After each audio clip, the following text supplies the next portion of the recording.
Okay. Welcome, everybody. It is January 26th, Tuesday evening. Welcome to Chat with Two Rabbis, Rabbi Zvi Kahn and Rabbi Barry Silver. I'm thrilled to have all of you and the rabbis with us. This is always an outstanding night for me. I really enjoy digging deep into the Torah, and I'm thrilled that your parents are here, Rabbi Zvi, and hopefully other people will join us. Welcome, Jerry, and not sure who else. Welcome, welcome. And with that, I will turn it over to our rabbis, our illustrious rabbis, for their interpretation and inspiring words.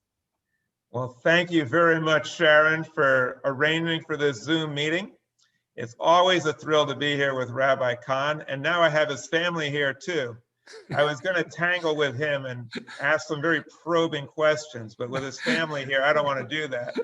Not because I'm compassionate towards them, but I don't want them to come over and clobber me with their rhetorical skills in defending him. So I guess I'll have to keep it friendly. I just recorded our Shabbat celebration, and I had a yarmulke on, and I was going to wear it, but I decided, no, I want them to be able to distinguish who's the Orthodox rabbi here and who isn't. So I decided I'll take off my yarmulke, but my hat is off to you, Rabbi Kahn. So is my yarmulke, because I really enjoy being with you. It's a lot of fun.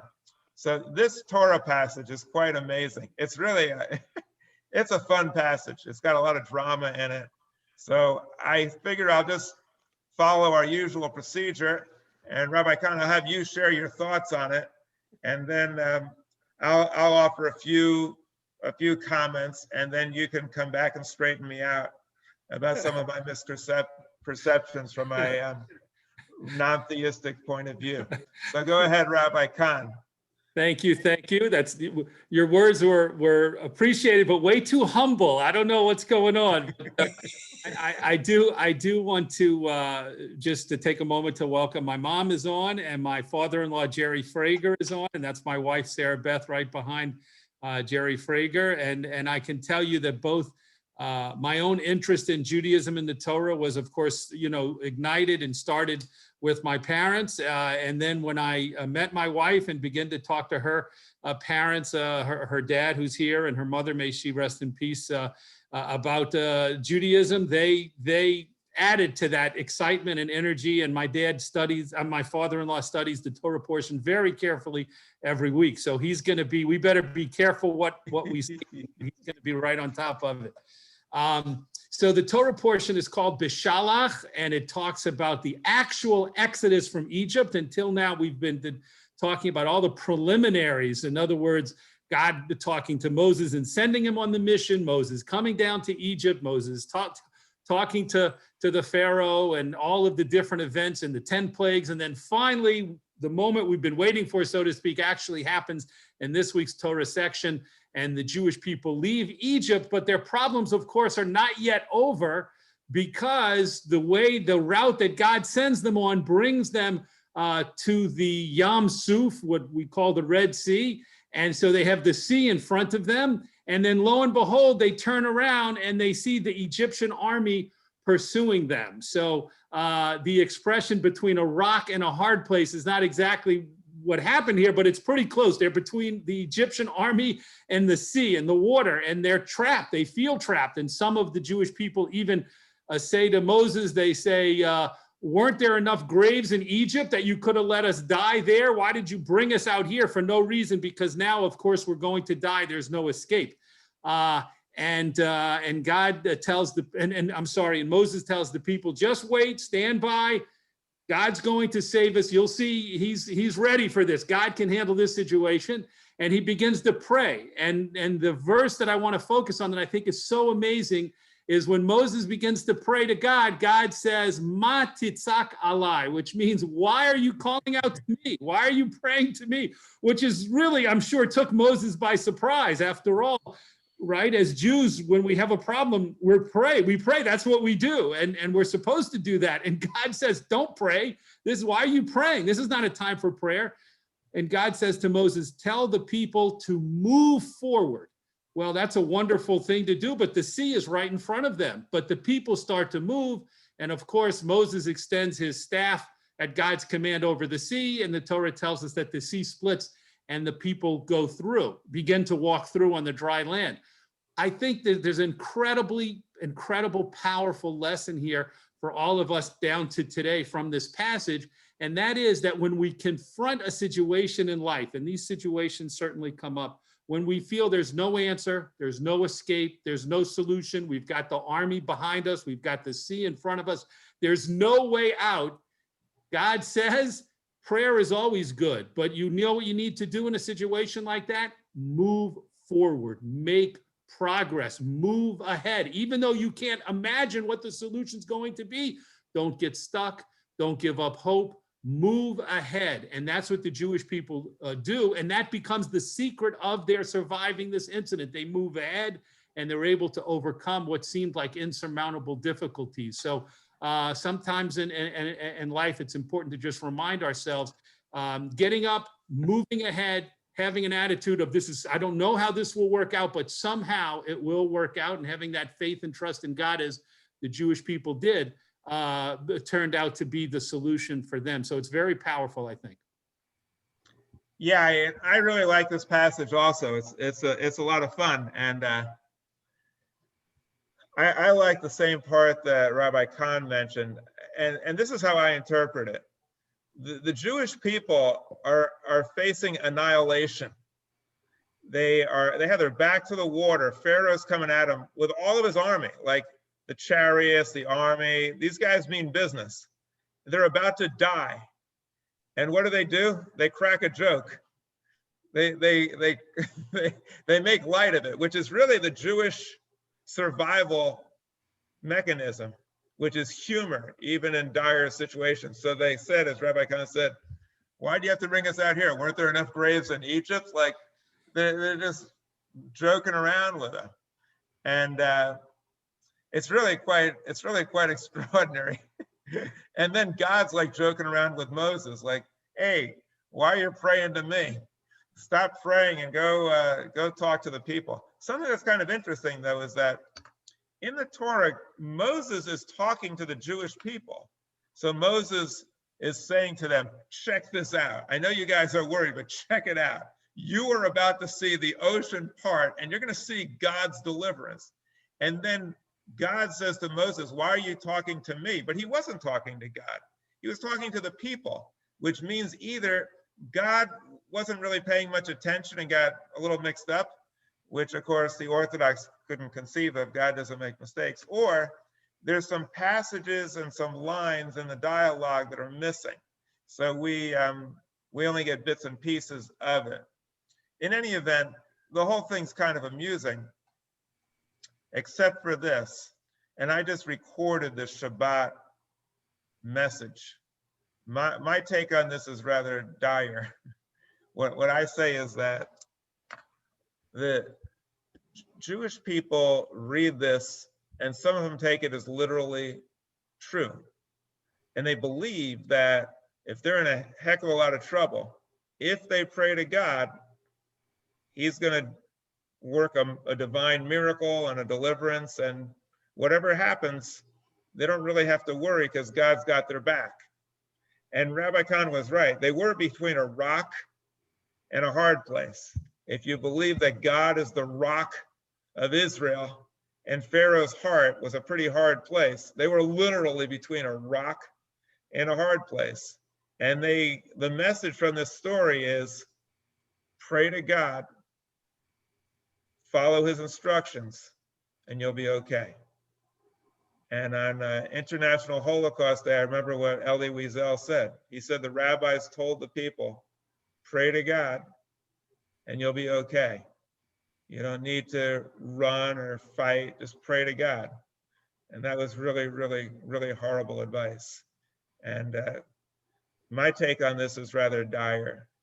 What I believe is that the God of the Torah that is going to save the Jewish people no matter what.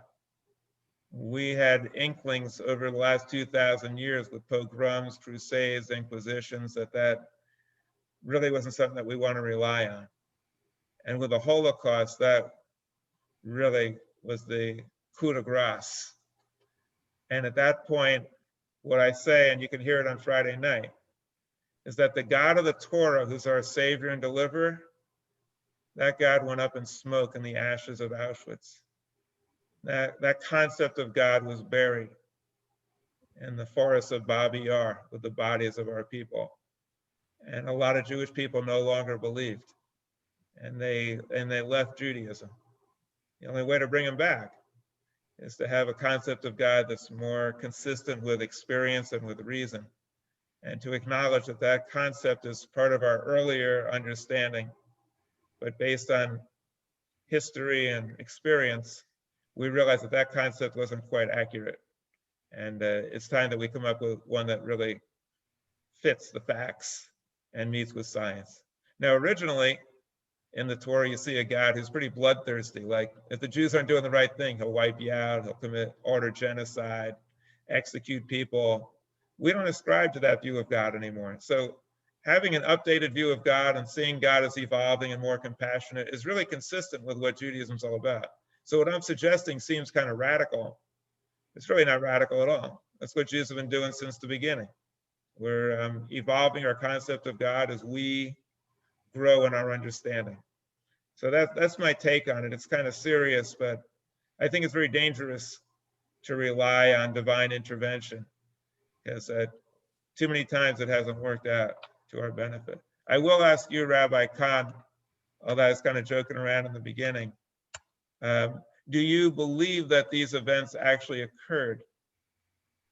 And if so, do you think that the lesson is that we should place our faith in divine intervention? Yes and no.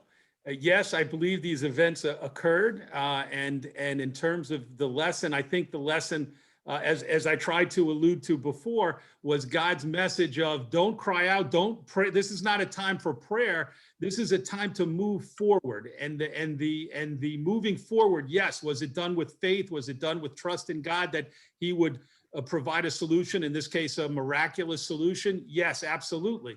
But the idea was move ahead, and I think the biggest proof to that comes a little bit later in this Torah portion, where the people are attacked by the nation of Amalek, and at that moment, according to the theory, Rabbi Silver, that you presented, Moses should have said to them, "Everyone relax. God's going to save us. We don't need to defend ourselves." But that is not what Moses said. Moses says, put together an army and go out to fight against Amalek. And they went to fight out, an army went to fight against Amalek, and they defeated them. And so I believe the message is a twofold message, a kind of a combined message. And that is always starting with faith and belief in God and trust in God, but at the same time doing whatever we can to move forward, to deal with reality in front of us. And when Amalek attacked, the Jews sent the army out to fight against them with weapons and fighting. They didn't sit and pray. They didn't stay and pray and say, "God, you take care of this." They went to fight, and they did their part. It's a combination kind of between God and the Jewish people working together. And I think that, to me, that's the model that the Torah is trying to communicate. Well, there's another occasion where the Jews went and fought, but apparently it wasn't authorized by God and they lost. So you're still left with a situation where you have to follow God's will, whatever that might be. And a lot of times the rabbis got it wrong. Like in the Holocaust, the rabbis got it wrong. They interpreted God's will to be to go to their synagogue and pray for deliverance, which they did. Now, some people fought back, and those guys had a chance of surviving. Like Tuvia Bilski. He didn't pay attention to the rabbis. He didn't go around praying. He went and fought back. But the people that listened to the rabbis didn't fare too well. And I don't believe that there's any evidence that the Red Sea split. And I think that Jews would be foolhardy today if the rabbi says, "Go walk out into the ocean and expect it to split open for you." I haven't really seen stuff like that happening in a few thousand years. And I don't have any good evidence that it happened then either. So I think it's kind of dangerous to interpret this literally, because it causes Jewish people to rely on divine intervention. Like you say, sometimes it might be to fight, sometimes it might be to walk into the ocean and hope it's going to split apart, but that's a pretty precarious faith to rely on. And Jewish people have relied on such faith to their detriment over and over. I'm sure you remember what happened with actually your namesake, the guy, what's Rabbi, I forget the guy's name now, the guy in the 1600s when they thought he was the Messiah. And they all went running after him into Israel. And then he converted, and they still followed after him. They couldn't admit that they made a mistake, and people lost everything. They lost their life savings. Communities were abandoned, and they relied on faith in God. Their faith in God told them, sell everything you got and go follow this crazy guy into to the promised land. And it didn't turn out too well. So, you know, if you put your faith in God, it's hard to tell whether your faith is well placed or not. Sabbatai Tzvi. Yeah. Right, your namesake. Sabbatai Tzvi. It didn't work out too well for those guys. Entire Jewish communities were completely lost and disappeared, and people followed him into oblivion. A lot of them converted to Islam because they just had this faith. Please don't associate me with Shabtai Tzvi. I would like to be connected to a lot of Tzvis that have existed in Jewish history, but not Shabtai Tzvi. So okay. I claim on the name there. Of course, Shabtai Tzvi, for those who might not have studied that period in Jewish history, was a false Messiah, and as Rabbi Silver said, led everyone down a fool's path, and then ultimately converted to Islam.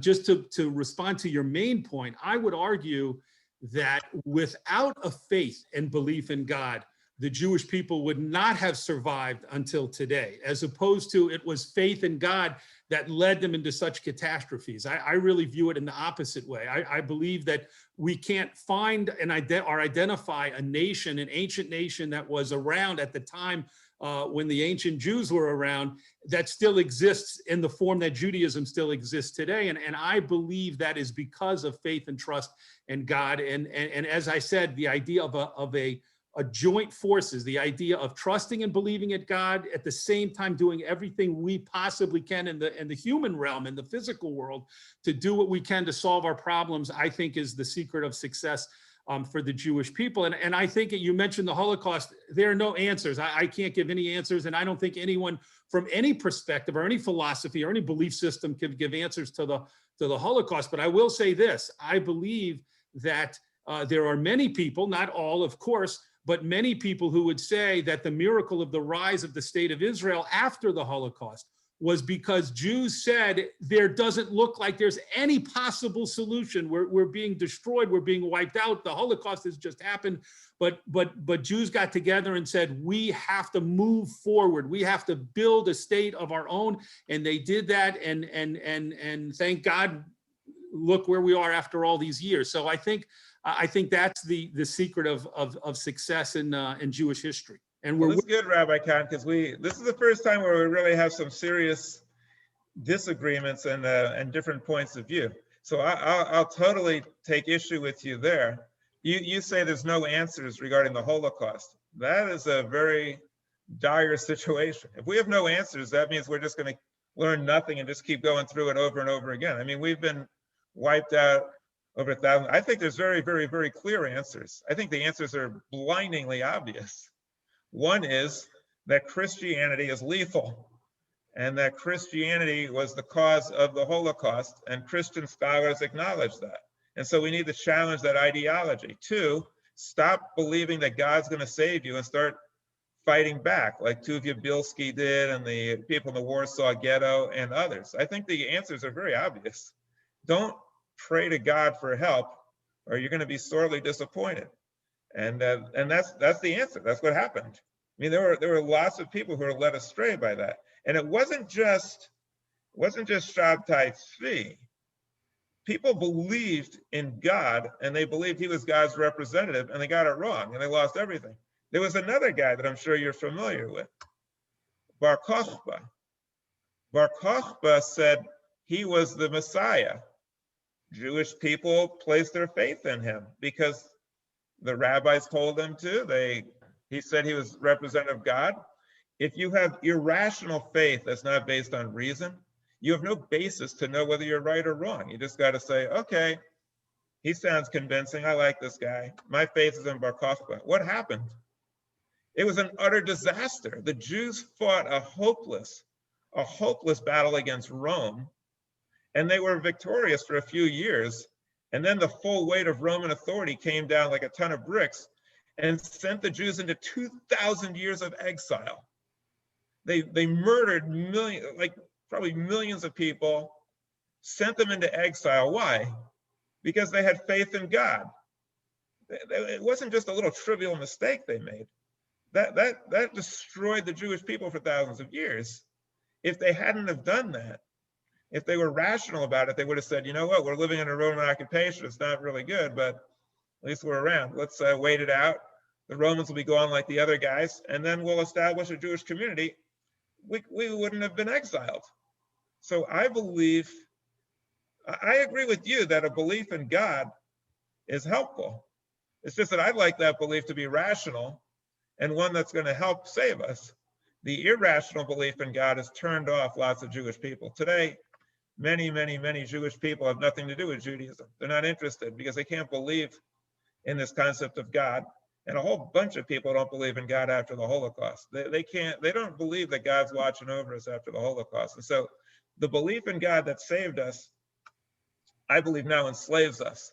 And the paradigm for that is that in the book of Genesis, Egypt saved the Jewish people.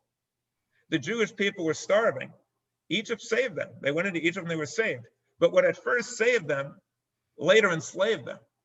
And so after they were saved, then they became slaves in Egypt because they didn't have a rational way of looking at it, and they didn't exercise their independence. So the belief in God, which I agree with you, Rabbi Kahn, it caused people to believe and it helped cohesion. That saved us. That belief has now enslaved us. And it's causing a lot of people to become atheists and not to want to have anything to do with Judaism. So I believe in a power that's positive and good and inspiring and encourages us to love.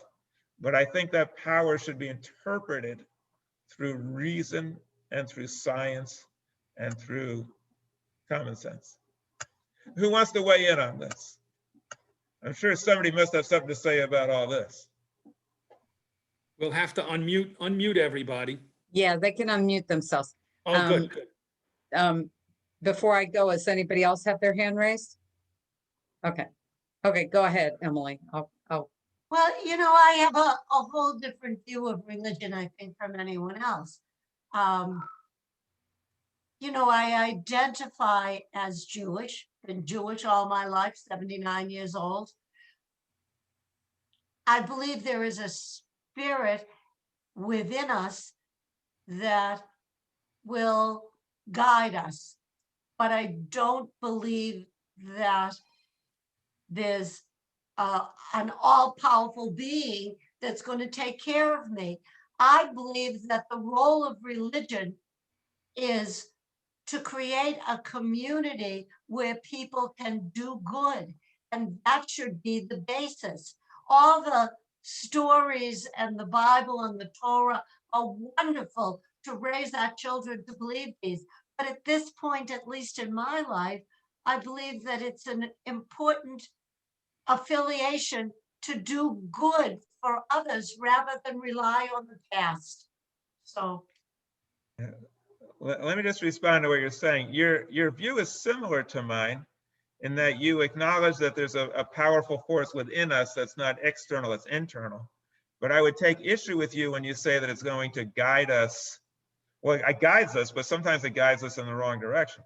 A lot of times it guides us in a very bad direction, unless it's mediated through reason. For instance, people have a source within them that they find godlike, and it guides them. It guides Christians sometimes to murder Jews. It guides Muslims to fly planes into buildings. It inclined Jewish people to follow false messiahs. So there is something that's guiding us. But if the guide within us, this feeling within us, is not mediated through reason and the rational mind and science, it's going to guide us in really crazy directions that could be extremely harmful to us and other living things.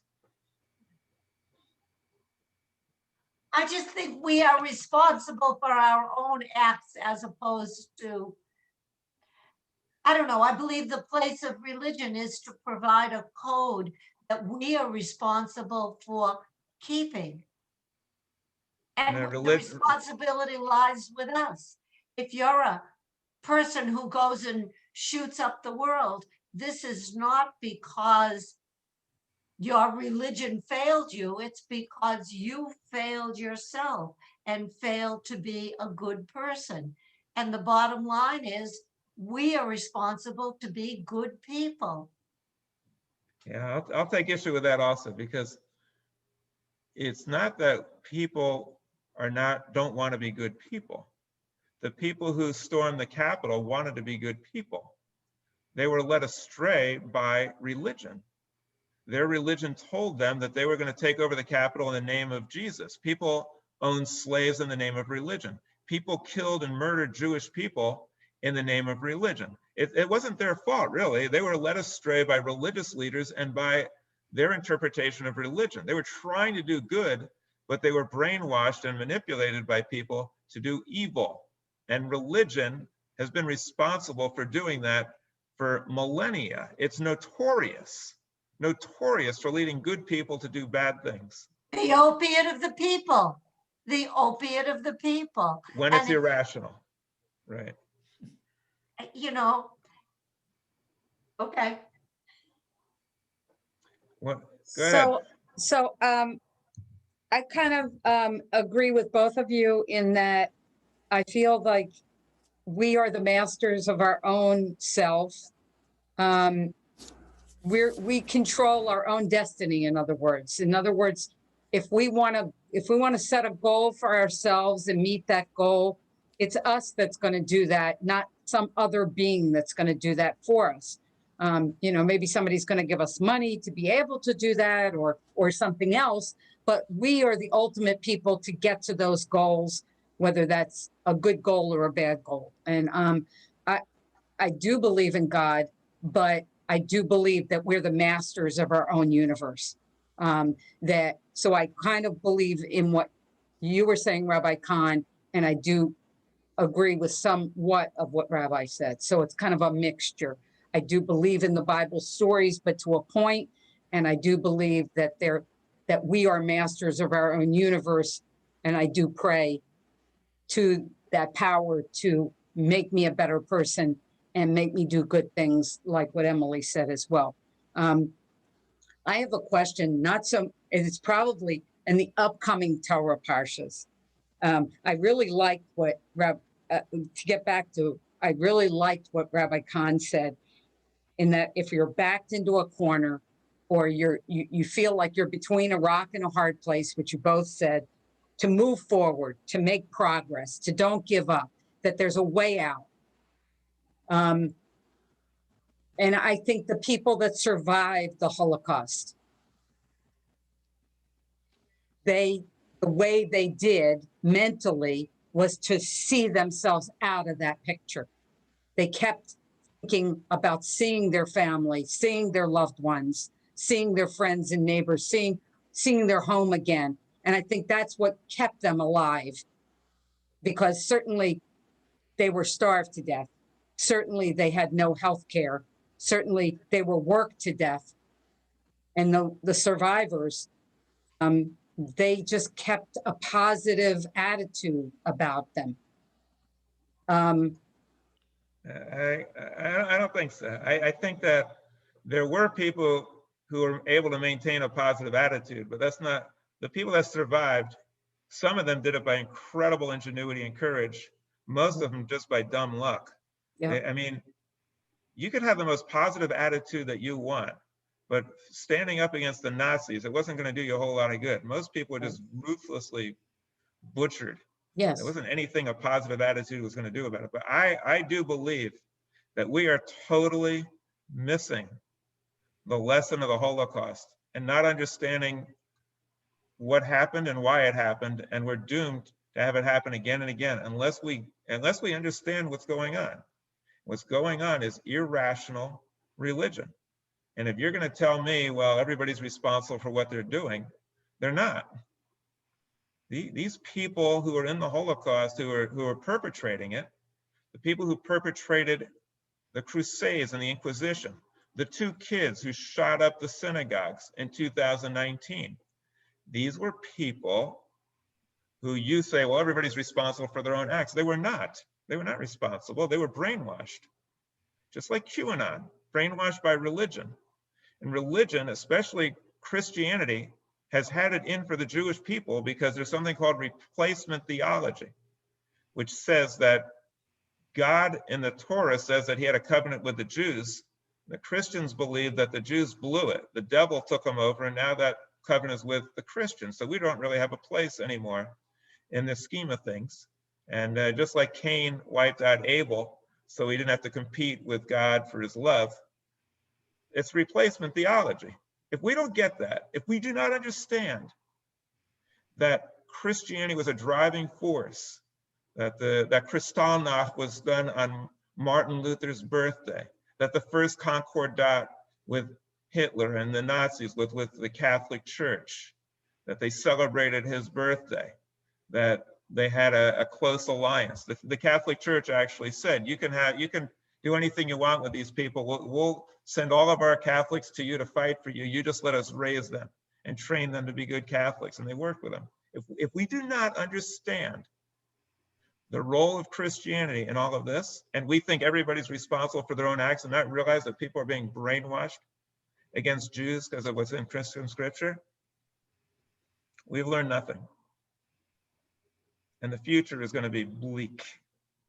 Not next year, but I mean, right now we have to have guards at synagogues. Remember in 2019, we had guards at synagogues? Why? Because a couple of kids schooled in Christian scripture came in and shot up synagogues because they heard in their churches that the Jews are of the devil. And I've studied too much Jewish history to see how many of our people have been slaughtered because of a lie, to ever say that we should just accept that. Our people were brutalized because of a lie, and we should correct that lie to save their honor and to save future generations. Rabbi, let me ask you a question, if I may. I definitely would agree that there is an importance, there's a value in understanding the roots of Christian anti-Semitism. But is it not true that there have been throughout history and continue today attacks against Jews and hatred of Jews that has nothing to do with Christianity? For example, from the Muslim world and from other groups that are not particularly connected to any religious belief. I personally don't think that Christianity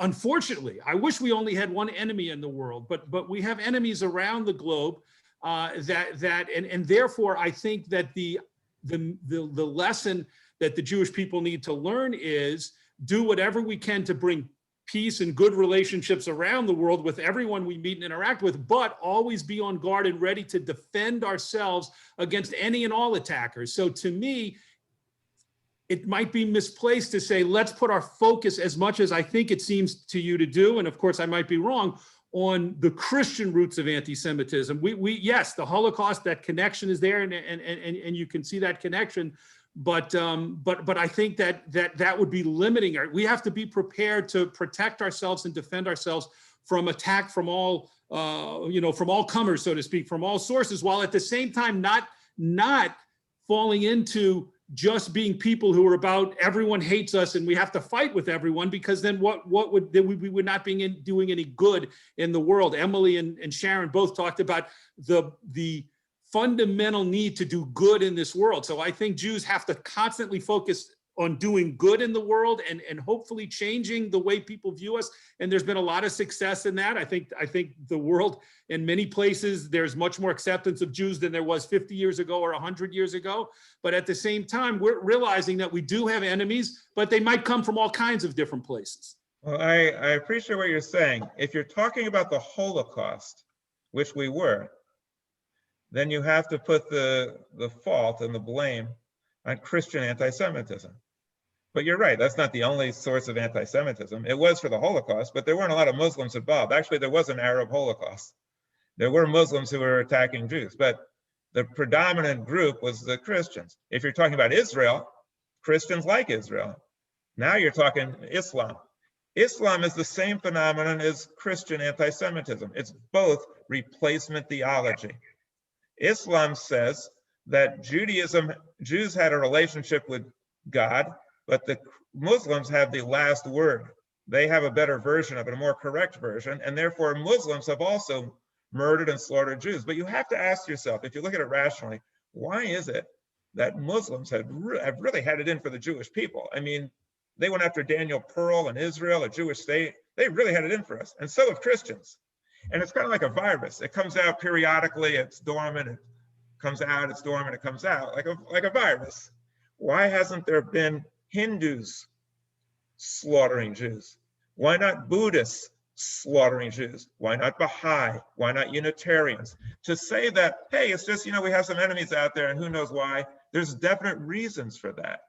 Because Christianity and Islam came right out of Judaism and they worship the same God, except according to Christians and Muslims, God had a relationship with Jews first. We're the elder brother. And they have to explain, why is it that if we had the relationship with God, what happened to us and why should they have a relationship? How did they replace us? The only way they could have replaced us is if we did something really bad and we screwed up. The Christians have more of a problem with us. And if you study Islam and Christianity carefully, you'll realize there's distinctions. The Christians have a bigger problem than the Muslims. Muslims are like us in that we're both monotheistic. Christians have a bigger problem with us than Muslims because we killed God. According to Christianity, we killed the Son of God, and they have a bigger problem. Jesus predicted that he was going to come back within the lifetime of some people who were living at that time. They asked him, Master, when are you coming back? He said, within the life of some people today, I will come back in my kingdom and the second coming will happen. Well, the early Christians had a problem because Jesus didn't come back. And so it looked like they were wrong. And it's kind of like with QAnon, Trump didn't win. And so they said, what happened? And they had to make something up. So they made something up. Well, what happened? Well, what happened in Christian theology is they said, well, the reason Jesus didn't come back is because the Jews haven't accepted him. And Jesus is waiting for the Jews to accept him. And so the Christians have an obligation to make sure that the Jews accept him. Well, how do you do that? Well, you put them in ghettos, you isolate them, you murder them, you torture them until they come around. And when they come around, eventually, Jesus will come back. And it's really for their own benefit because they're going to go to hell anyway. So maybe if you torture them to death, they might come around before and you could spare all that agony. So there's people who are doing what they think is good things because their theology is totally screwed up. And unless we challenge it, it's going to keep happening. I'm not saying that we should be anti-Christian or anti-Muslim. I build bridges with Muslims and Christians all day long. I do interfaith weddings, I do interfaith dialogue, I invite them to come into my pulpit. I think we should reach out to them in love. That does not mean that if there's a virus, an anti-Semitic virus within their scriptures, that we should just let it run wild and not try to challenge it. I think we do that at our peril. And I think we should reach out to them in love and challenge their scriptures when it's not friendly towards Jewish people. And I think we should challenge our own scripture as well. I think there's stuff in our scripture that I'm not too keen on either. That's why I like a rational approach to Judaism. But I agree with you, Rabbi Khan. I do agree that we need to reach out to everybody, and Emily too, and what everybody's saying. We need to reach out to everybody in love. We need to reach out and love everybody. That does not mean that we shouldn't challenge teachings that are very dangerous.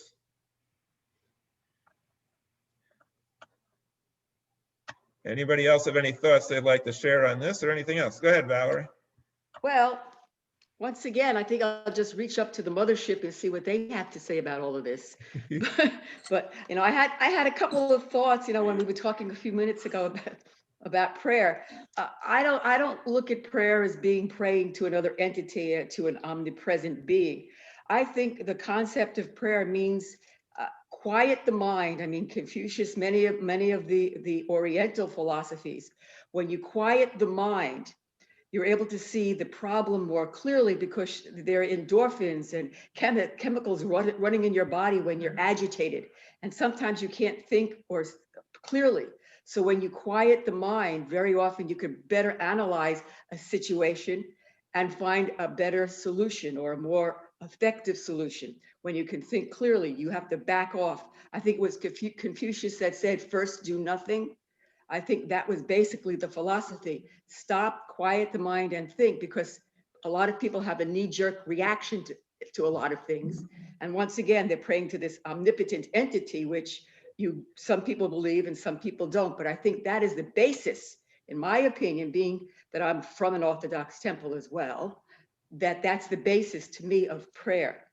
I also find that, in many instances, Rabbi Barry, you have said, and I believe you, gun control, there's too many guns, there's too much violence, and yet in this conversation alone,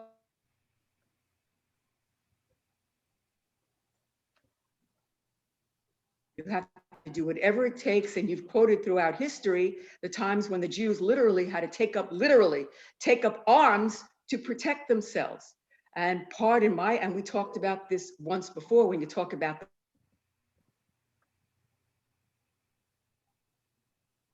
where everything that they need walled them up. And the only faction that was able to try to make headway were the rebels that went out into the forest and were soliciting from other entities to get weaponry to defend themselves. So weapons do have a place in this world, especially when you're constantly under threat. And also when someone fears you, not fears you per se, but fears the repercussions if they do you wrong. In my opinion, one of the reasons why Israel had so much respect and why the Abraham Accords are so strongly looked after now is because the entities around that area know that Israel will be violent and will attack and stop at nothing to protect themselves from whether it's Hezbollah or whether it's the Taliban or whether it's Iran or whether it's Syria. I think the countries, the Arabic countries, realize now that because of their strength and because of their determination and because of their ability to defend themselves under the worst conditions, that these other enemies will not only they will be protected by the power and the strength of Israel. And that is because they have no qualms about taking up weaponry and do what they have to do to survive. So in my opinion, there is a place in this world for weapons, even on a personal basis. If somebody came to my door and told me to get out of my house and go into a boxcar and stand in there for 3 days and then get hauled off to someplace, I can tell you right now, they might kill me, but 2 of them are going down with me first. And as far as I'm concerned, in the Holocaust, if everybody or every able-bodied man took down one Nazi, in my opinion, and I know it's hindsight because I was, thank God, born many years later, but if every single able-bodied male Jew took down one Nazi, in my opinion, the Holocaust would have had a completely different outcome. Yeah, well, So there is place for violence, there is place for weaponry, there is place to fear something. And fear is a very, very strong deterrent. Well, I don't take issue with that. I've always recommended that Israel be well armed, and if Israel was not well armed, there wouldn't be an Israel. So I come from the Bronx. You better believe I was well armed, or I would have never made it out of the Bronx. I certainly believe that Israel has a right to defend itself, and I'm glad that they are really skilled at fighting. I don't think that arming all the citizens is the way to stop fascism. I don't think that's not a good way of doing it. I think that that's going to cause all types of carnage, which we see right now. The United States, it's too many guns. There's carnage all over the place. If you have guns all over the place, you're going to have school shootings and people being killed in the streets, and it's going to be ugly. And it is ugly. Rodney Dangerfield, is a comic who recently passed away, had one of the things in his routine, because there was a lot of hijacking going on in the 70s, early 80s when he had his shows. And the one funny thing, it was what Rodney Dangerfield said, with all the hijacking going on, if you gave a gun to everybody who was getting on a plane, you better believe that there wouldn't be a hijacker trying to hijack a plane. Well, that's what Archie Bunker said. The concept is funny, yeah, well, Archie Bunker stole it from Dangerfield. Well, when he said but when Archie Bunker said it, it was a joke. It was, people recognize that this is crazy talk, But there are people who believe that you should arm all the passengers, arm all the teachers, arm all the Jews, arm all everybody. If we really did that, this would be an exceptionally violent society. And I don't really feel like living that way. I don't feel like living with everybody having a gun and you have to watch over your shoulder, and these nutcases would be shooting everybody in sight. So I'm not really interested in living in a Hobbesian world like that. I think it would be dangerous. If you wanted to say there should be a law that every Jew has a right to own a gun, okay, fine. I could go along with that because we have reason. If you wanted to say every woman has a right to own a gun, I'd go along with that too. Because women are more often than not victims of violence. But all these crazy men who have, you know, a lot of violent tendencies, that's a prescription for disaster. So what you're saying is that a sane woman should have a gun and shoot a crazy man. Fine with me. Go for it. Valerie, if you had a gun, I would have no problem with it. And if you had a gun, I do, and my husband has no problem with it, I assure you. all right. Well, if there's ever a fear of a fascist takeover, I'm coming over to your house and you can defend me. All right. Now I know where to go. So I have no issues with that. Anybody else So, on that point of agreement? so You know, I gotta thank you guys because really, it's very sad, but this is one of the highlights of my life. But, you know, here we are in COVID. I was walking this morning with a bunch of women and there was a homeless guy sitting on top of a garbage dumpster with no mask, coughing. And I thought, that's a weapon. That is a weapon, just as in today's world, just as much as a gun is. And our comment as we walked was, that's the kind of person that should be getting the vaccine, because that's the kind of person that's going to infect us all. So just I just want to let you know, because I know everybody here is familiar with the Holocaust. For some reason, I just feel compelled to know my history. I've studied it at length, year after year, and every time I study it, think about it, I just realize how horrific this was, and how barbaric it was, and how widespread it was. And every day I wake up, I just think, I am so lucky. And I've mentioned this in the Shabbat celebration, that I was born in Stamford, Connecticut in 1956, and I had everything going for me. And there were other people who had everything going against them. And we were just so lucky as Jews to be living in a time when we really have had an incredible good spell of luck. And we also need to remember that it hasn't always been that way. And it's not that way for Jews in Europe right now. Jews in Europe right now are really, really being persecuted and suffering. And Jews in Israel are living in an armed camp. And as Valerie says, they have to be armed to the teeth just to survive. This is not right. And it's because of religion. It's because of irrational religion that people have these views towards Jews. If it wasn't for those religions, Jews wouldn't be facing all of this horror and all this violence periodically. We don't face it from Hindus and Baha'i and Buddhists and all these other religions. We have to recognize it's not right. It's just not right when you read about what happened to the Jewish people on such a massive scale because of a lie. It's because of a lie that our leaders don't do anything to refute. That's what infuriates me. We know it's a lie about the Jews killing Jesus. Jesus was Jewish. The Jews gave the world Jesus. The Jews gave Jesus to the Christian world, and we're being murdered by the millions because of a lie that we took him from them. And this is just not right. And every incident, every massacre, every single person that died because of a lie, I don't get angry very often. I really don't. My dad taught me not to be angry at anybody. But when I read about this over and over again, these people that were just butchered mercilessly, I just don't think it's right for us to allow this lie to continue. Rabbi Kahn, I was interested in how you respond to what Valerie is saying, because her understanding of prayer is similar to mine. 2 minutes on. But it doesn't square with the Orthodox view.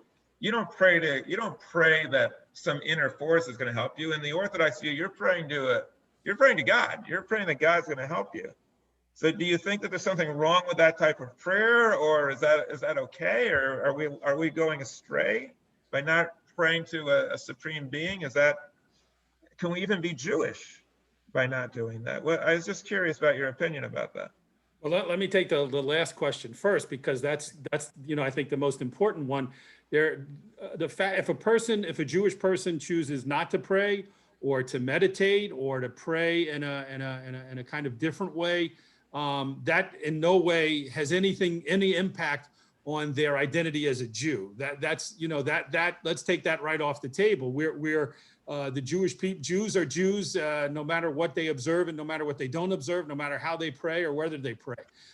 In terms of the idea of prayer, I think it's clear that the traditional concept of prayer in Judaism, starting with the Torah itself and moving forward, is an idea of praying to God, praying to a being, an entity that we call God, that is omnipotent, that's in the Torah refers to him as the creator of the universe. And I understand that that's not necessarily in fashion nowadays, and that many people are uncomfortable with that, and many people don't believe that or don't accept that, and that's okay. That everybody has their own viewpoint about the world is a kind of confusing, crazy place. So there's room for everybody to have their different viewpoints. I think if a person meditates, or if a person prays in a way that has more to do with kind of an inner goodness or an inner soul or spirit, I wouldn't call that traditional Jewish prayer, but that's something that works for them. Judaism wants people, I believe, to gain strength, to do the right thing, and to be a good person, and to bring light into this world in ways that are very individualistic. So let's imagine a person gets up every morning and does what they call their own prayer, and that helps them focus their thoughts and get them start off the day in a good direction, and helps them during the day do the right thing, be a better person, treat other people in a better way, in a more humane way, in a more compassionate way. I think all of those things are good. Again, where I draw the line is if someone said to me, is that authentic Jewish prayer? Then I would say, without meaning to offend anyone or insult anyone, of course, I would just say, I believe traditional authentic Jewish prayer involves God. It's praying to God. But if a person isn't ready to do that or chooses not to do that, then that's okay. And they should do those things that help them, like I said, help them become a better person and help them grow as a human being. How standard is your view compared to other Orthodox rabbis? Because a lot of Orthodox rabbis wouldn't be so forgiving of that type of prayer, I suppose, at least from what I've heard. A lot of the Orthodox rabbis I know don't have such a tolerant view towards people who don't ascribe to a supreme being. In fact, Maimonides was pretty harsh, right? He said, you can't even be Jewish unless you believe there's some supreme being out there pulling the strings. And I know a lot of Orthodox people ascribe to that view of Maimonides, that you have to believe in a supreme being, otherwise you're not really fully Jewish. I'm not familiar with the statement of Maimonides that would fit with that at all. I would have to challenge it. I've studied Maimonides, at least some of his works, pretty carefully, and I'm not that runs counter to everything that I've seen in the works of Maimonides. I am aware of a statement where Maimonides says, when a person does an act, and if they want that act to count as the fulfillment of a commandment, a mitzvah, if they're doing it for any reason other than the fact that God commanded, in other words, they're saying, I'm not doing this because God commanded it, I'm doing because I feel it's a nice thing or a good thing, then he says that's not a fulfillment of the commandment. But that has nothing to do, again, with a person's Jewish identity. That's a different concept. Maimonides felt that a person, to fulfill a commandment, to truly be doing a mitzvah, fulfill a commandment, they have to have in mind, I'm doing this because it is a commandment from God. It's something God wants us to do. But again, I wouldn't conflate that. I wouldn't confuse that with saying that Maimonides thought a person is not Jewish who doesn't believe in God. I don't. My reading of Maimonides is that he had certain beliefs. He said, to be Jewish, you have to believe these certain things.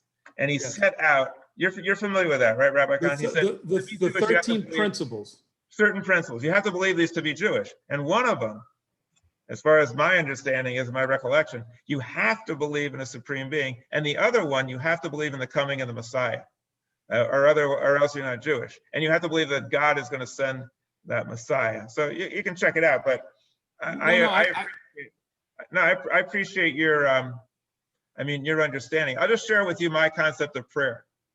I play tennis, right?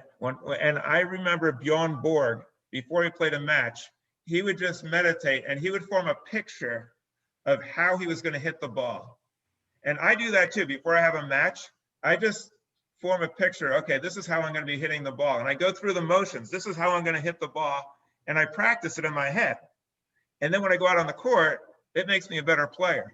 To me, prayer is like that. You form a picture in your mind. This is how I want to live my life. This is the type of person I want to be. And that's how you do an individual prayer. These are the ideals that I want to carry out. And this is how I'm going to do it. Group prayer is when a group of people share a common vision. And they say, this is our vision. This is a Jewish vision of how we want the world to be. We want it to be kinder. We want it to be peaceful. We want it to be sweeter. We want people to get along. And we form a group vision, a collective vision. And then together, we try to make that happen, like Bjorn Borg on the tennis court. And to me, that's what prayer is. And it doesn't involve a supernatural being. It involves a collective effort to form a vision of the world. And it's not our vision alone. This is a vision of Jewish people for thousands of years. This is the vision that's been evolving in Judaism, starting with the very beginning. It's a vision that we share with ancestors and with each other and with our children and future generations. It's a vision, and it's based on a faith, and a faith not necessarily in a supernatural being, a faith that humanity is basically good, and that if we work hard towards this vision, like if we form a vision of how to hit a tennis ball and you work on it and practice it, you can hit the ball and get it over the net. And if we work towards this vision, we can make this vision become reality. That's my understanding of prayer. Sharon? So in Israel, is it a fact that if you're not Orthodox, you're not considered a Jew? No. Most of the country is not Orthodox. The majority of the citizens of Israel do not identify as Orthodox, and they're all Jewish according to the laws of the state of Israel. The issue becomes an issue of conversion.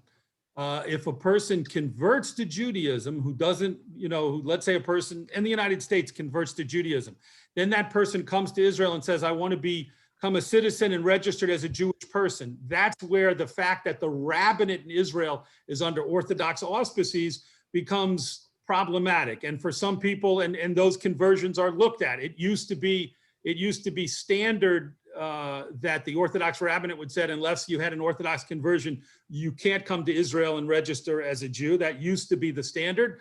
Times have changed. It became a very politicized issue, and there's different forces in Israel.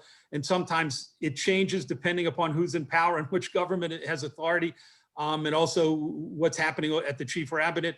But that's the issue. And it's important, I think it's very important to distinguish between the question of conversion, which is a very sensitive, important question, I'm not minimizing it at all, and the issue of basic Jewish identity. So Jews are Jews no matter what. And there's no Orthodox person in the world, according to my understanding and my reading, who says you have to do X, Y, or Z to be considered Jewish. However, when a person converts, a non-Jewish person converts to become Jewish, then there does raise the question of, well, what did that conversion entail? What did it mean that they converted to become Jewish? And then questions do arise in Israel specifically because of the chief rabbinate. Go ahead, Joel. Go ahead. You got on a topic that I until you got on this topic of who is a Jew and who's not a Jew. Uganda, there's a group of Jews in Uganda. They go back many years, probably no different than Ethiopia. And there's about 7,000. For years, they were allowed to migrate to Israel and were considered Jews. All of a sudden, now they're not Jews according to the court. I don't know if it wasn't the court, it was the government, I guess. But through the government, it might have been through the chief rabbi, I can't say. Now all of a sudden was decided they're not, which has made it a very difficult situation for these people because they are under tremendous pressure in Uganda, and they can't, now they have no avenue. They're between a rock and a hard place, and nobody's there to part the sea. What is your opinion on this? Are you asking me? Yes. Well, Oh. you're the one, the Orthodox, which is stricter than the Rabbi Silver's inclination of it, you know. So from the standpoint of who's a Jew and who's not a Jew relative to this Israeli situation, what is your opinion on this? So we might not be as far apart as you think, but I'm curious to hear Rabbi Kahn's view, and then I'll give you my opinion. And I want to say, I don't know if Rabbi Silver would agree that I'm stricter in anything, but I don't think so. Not you, but the Orthodox. No, I understand. So let me answer the question. There's a reality, and the reality is very complicated because it's a historical reality, and it's very hard to know. And that is that there are many Jews around, many people, let me rephrase, many people, groups around the world who claim that they are either Jewish or descended from Jews, or once their lineage came from Jews. And of course, the most famous case are the Ethiopian Jews, which is actually mentioned in our scripture. It talks about King Solomon having connection to the Jewish community, not to the Jewish community, but to the people of Ethiopia, and marrying an Ethiopian princess. So it's very historically based. But the problem is, it's very hard to know when you look at any of these groups, the group in Uganda that you mentioned, the Ethiopian groups, but other groups in Afghanistan and Pakistan who claim to be descended from Jews, it's very hard to know through the thousands of years what really happened. Did they really descend from Jews? And even if they did, what kind of Judaism have they practiced? They've been disconnected completely from the Jewish world for sometimes literally thousands of years, and certainly for many, many centuries. And there's been intermarriage, and they've married into other groups. And so it's very hard to know what to do with these groups. So the general starting point of the chief rabbin in Israel, and I do support this, has been to say, we want to open our arms to these groups and find out what we can and do the research that we can. But we require a conversion in many cases when they come to Israel to make sure that they're Jewish. Otherwise, to bring into the country tens of thousands or possibly hundreds of thousands of people around the world and say, oh, they said they're Jewish, or they said they come from Jewish forebears, therefore they're automatically Jewish, I think would be very, very problematic. I think that, and I think most citizens in the country of Israel, I can't speak for most, but I think many citizens in the country of Israel also don't necessarily want to automatically say anyone around the world who claims to be descendants of Jews must be Jews today, must be considered Jewish today. So it's a complicated issue. Obviously, on the other hand, you have people who are suffering, as the Ethiopian Jews did, as is the situation in Uganda that you're mentioning, Joel. And so that's complicated also because we want to help these people. But there's humanitarian aid and humanitarian concerns. And then there's a separate thing, which is Judaism and Jewish tradition and understanding, trying to find out and figure out the history of these people. Yeah, I actually agree with Rabbi Kahn quite a bit on this. Many people would figure, I just figured I don't have any rules, you know, you want to call yourself a Jew, that's cool, but I don't think that's a good idea. And I agree with Rabbi Kahn, there has to be certain standards. We have to remember Israel's a very, very, very, very small place, and it's the Jewish state. And if you bring in a whole bunch of people and they say they're Jewish, and who knows if they're Jewish or not, the whole Jewish character of the state could be completely overwhelmed. Plus the resources and the water and everything is it's very problematic. And Israel has a tough time just providing for its own citizens, and there's not much room there for all the Jewish people. So I agree with Rabbi Kahn.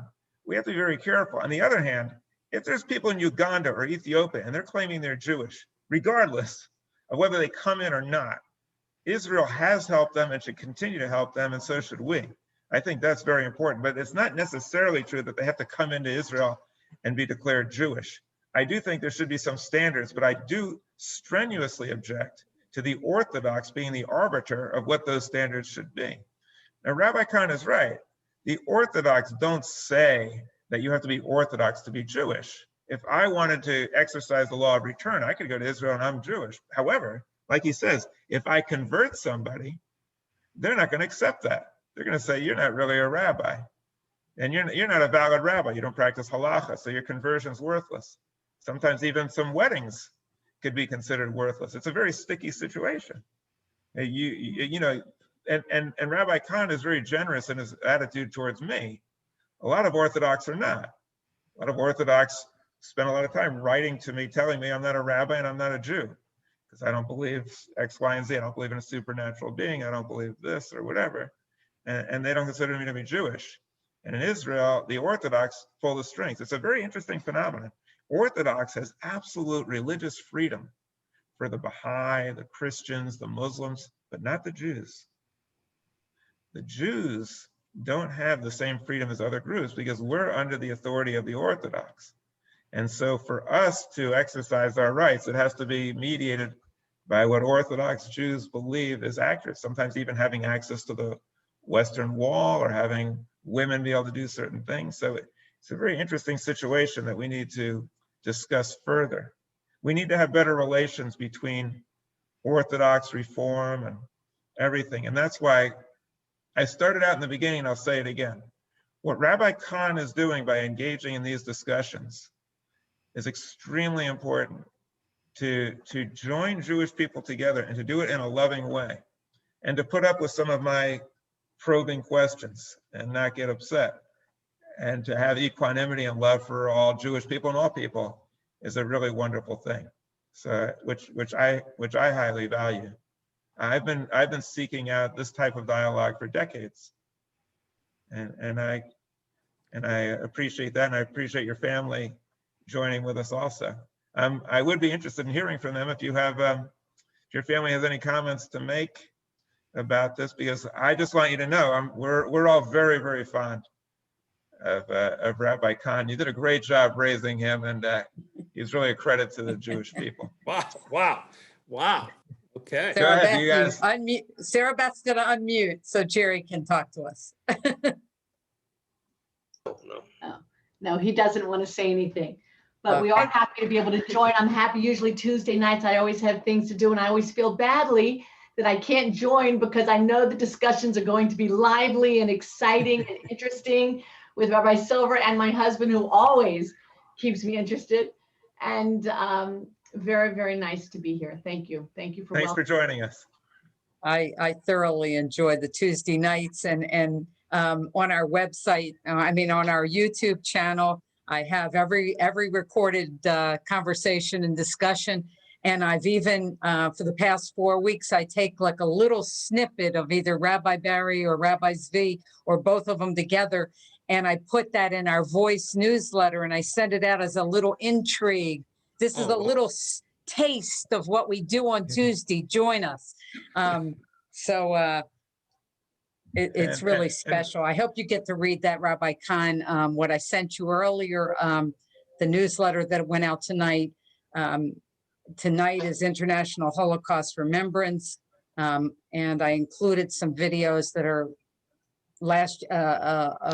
a commemoration from last year, January 28th, 2020, and a video about the Belsky brothers, an introduction to them and what they did to save almost 2,000 people, and another video about Rabbi Prinz. All people that made a difference since the Holocaust or during the Holocaust.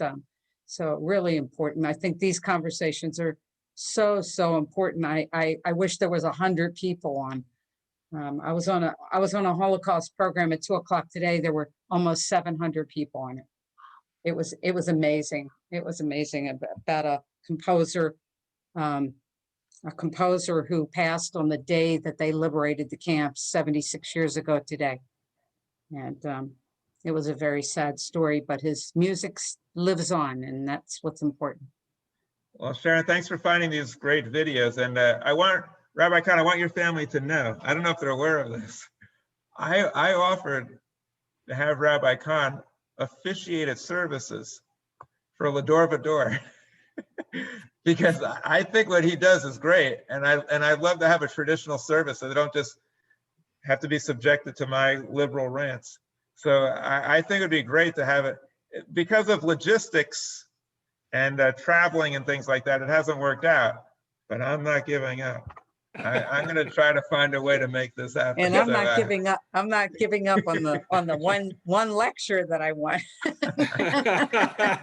You guys are tough customers, but thank you. It's always a pleasure to be here. And We this is just the time that I have Thoroughly enjoyed lots it. of family members. My brother-in-law, David Frager from Austin, Texas, just joined in, and it's really nice. We really feel very welcomed, extremely welcomed and accepted and warm. Thank you for having us be a part of this. Well, thanks for You're joining part us. of I'm gonna our get my mishpacha. family on too. Rabbi Silver, I'm David Frager. I'm his brother-in-law. Like Hey, you David. said, Austin, Texas. I joined kind of midway through, but I enjoyed the lively conversation, and I will call again. Excellent. Do you want to share your thoughts on what you've heard so far? I'm intrigued with the conversation. I'm intrigued with the. It's nice to hear the Reform versus the Orthodox listening to each other, a conversation without emotion, without any judgment. I like it. I like that.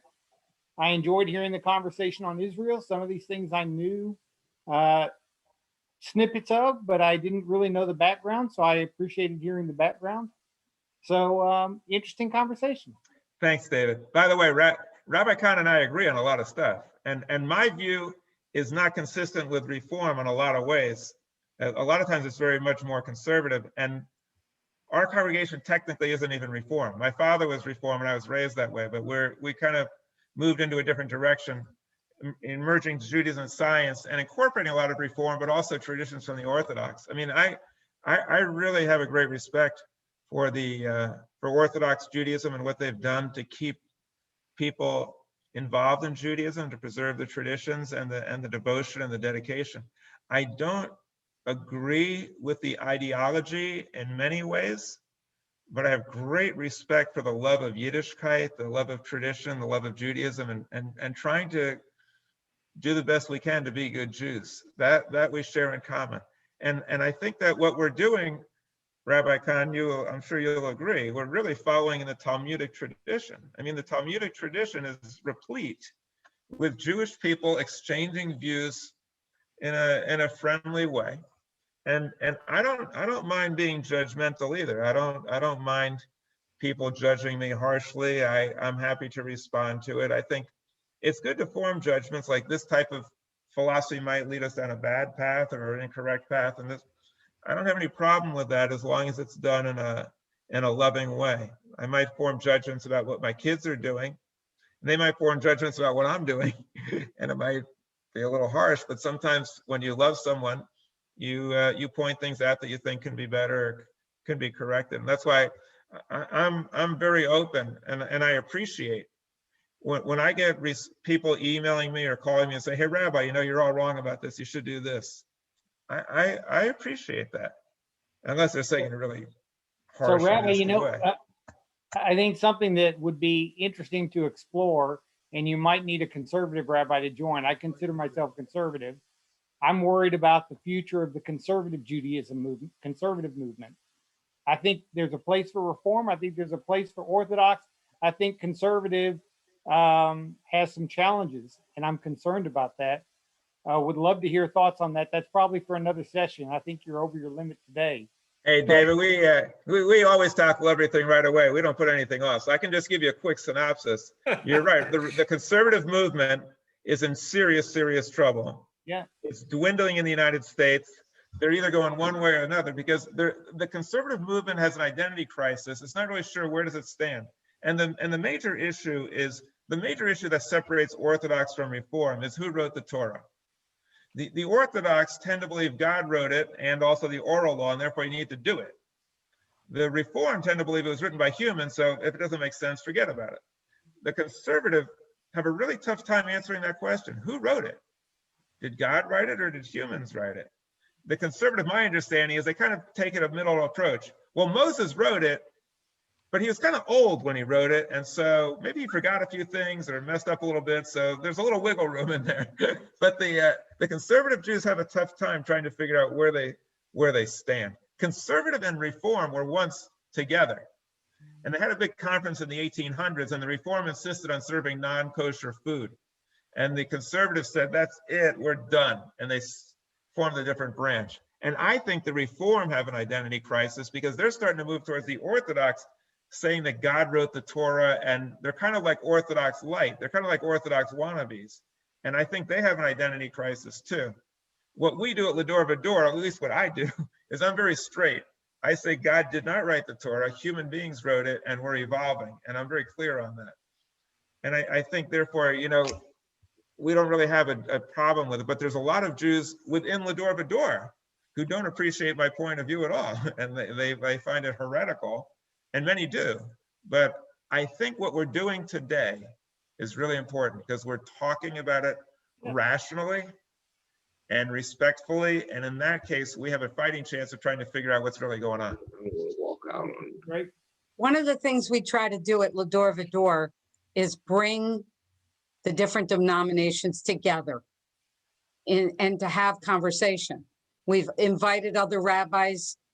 Rabbi Zvi Kahn is the first one that has really listened and chosen to be with us.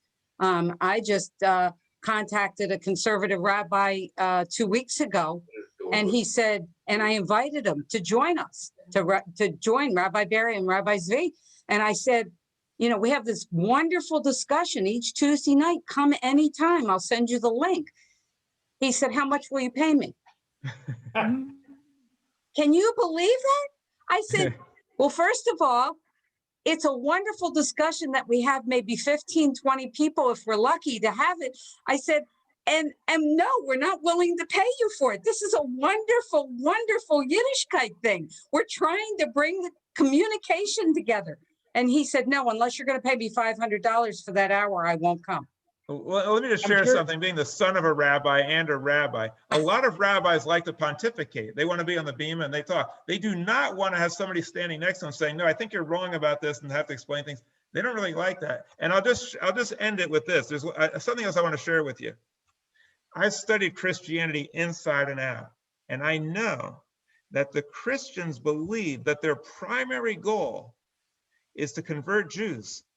They are trying to convert Jews so that once we come around, Jesus is coming back. And that's their mission in life. They've been sent to the Jewish people to bring them back into the fold. I have invited fundamentalist Christians by the score. Not one of them will set foot in a dialogue with me, which leads me to believe they don't really believe what they're saying. Because I'm offering them, you can have your way with all these Jewish people. Go ahead, have at it. Tell us we're wrong. Share the love of Jesus. Go for it. And they say no. And I think to myself, they don't really believe. They're not really believers, because the Christian scripture tells them you have a mandate to go to the Jewish people and evangelize them, and they don't. And that tells me something. But it tells me something also about Rabbi Kahn, that he's interested in sharing views, and he's not so dogmatic. You know, it's fun. So thank you everybody for showing up. Now I'm going to get my family to show up.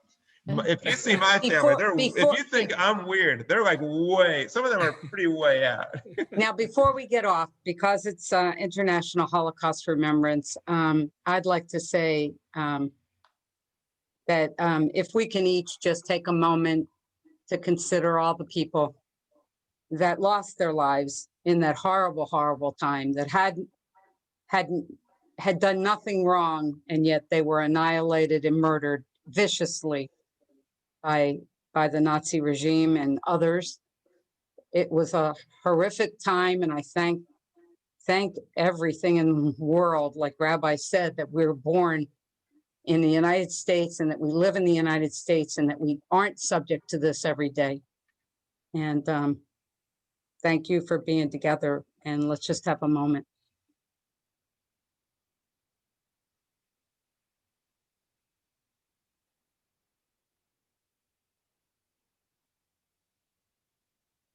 It reminds me of. Thanks. Thank you very much. Thank you, Sharon. Thank you, Rabbi. Yeah, thank you. And before we go, let's also give thanks to the military that liberated the camps and fought bravely against the Nazis and the Japanese and the righteous Gentiles. There weren't enough of them, but there were quite a few who risked their life, and also extremely courageous Jews who fought back against overwhelming odds.